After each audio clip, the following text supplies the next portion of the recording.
ഉപ്പ് കൊണ്ട് നമുക്ക് ചെയ്യാൻ പറ്റുന്ന ചെറിയ ടിപ്പുകളാണ് കാണിക്കുന്നത്. ഇപ്പോൾ നമുക്ക് ഇതേപോലെ ഉപ്പൂറ്റി വേദനയ്ക്ക് ഒരു ബേസനിൽ കാലിറക്കി വെച്ചിട്ട് നമുക്ക് ചെറിയ ചൂടുവെള്ളവും കുറച്ച് ഉപ്പിട്ട് കൊടുത്തിട്ട് ഒരു 10 മിനിറ്റ് ഇങ്ങനെ ഇരിക്കുകയാണെങ്കിൽ നമുക്ക് ആ ഉപ്പൂറ്റി വേദനയൊക്കെ മാറി കിട്ടും കേട്ടോ.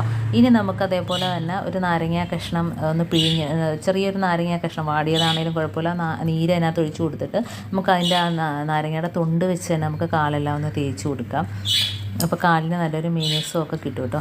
അതേപോലെ ഇനി നല്ലോണം ഒന്ന് അഴുക്ക് പോയി കിട്ടണമെങ്കിൽ ഒരു സ്വല്പം ഷാമ്പു ഇതേപോലെ ഒന്ന് ഒഴിച്ചിട്ട് കാല് നല്ലോണം ഒന്ന് തേച്ച് കൊടുക്കുകയാണെങ്കിൽ കാലിനകത്തുള്ള ആ ഒരു അഴുക്കെല്ലാം പോയിട്ട് കാലിന് നല്ലൊരു ഗ്ലേസിങ്, നല്ലൊരു മിനുസമൊക്കെ കിട്ടും കേട്ടോ.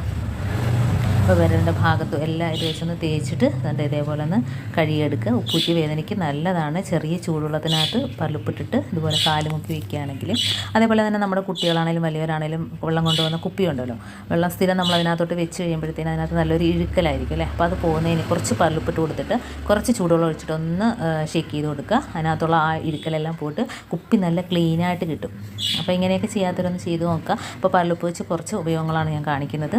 നമ്മൾ എന്നും കിച്ചണിലൊക്കെ നമ്മൾ പാചകം ചെയ്യുന്ന കൈയല്ലേ, അപ്പോൾ ഇതേപോലെ കുറച്ച് ഉപ്പ് അതിനകത്തോട്ടിട്ട് കൊടുത്തിട്ട് ചെറിയ ചൂടുവെള്ളത്തിൽ കൈ ഒന്ന് ഇതേപോലെ ഒന്ന് ആക്കി കൊടുക്കുകയാണെങ്കിൽ നമ്മുടെ കയ്യിലുള്ള ആ ഒരു ഗ്രിപ്പ് കണക്ക് നമ്മുടെ കൈക്ക് ഒരു കട്ടിയായിരിക്കുമല്ലോ, അപ്പോൾ അതെല്ലാം പോയിട്ട് നമ്മുടെ കൈ നല്ലൊരു സോഫ്റ്റായിട്ട് കിട്ടും കേട്ടോ. അപ്പോൾ ഇതേപോലെ ആ വെള്ളത്തിനകത്ത് ഇതേപോലെ ഒന്ന് ആക്കി കൊടുക്കുക, കൈ നല്ല സോഫ്റ്റ്നെസ് ആയിട്ട് കിട്ടും.